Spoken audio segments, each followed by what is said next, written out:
This video is of the Bosch model EV850, or it can be EV860 with two of these. To get started, you obviously would plug in your J1772 plug that's hanging on the right side of the machine into your car, and then your next step was take your credit card or your Monix card and swipe it. Authorizing.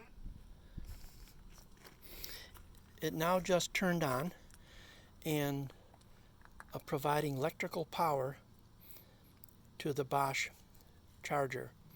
It'll continue to now provide electricity for up to 15 minutes, and then it'll charge another $1 and so forth every 15 minutes till such time either it reaches $16, which is 4 hours, or we press the stop button.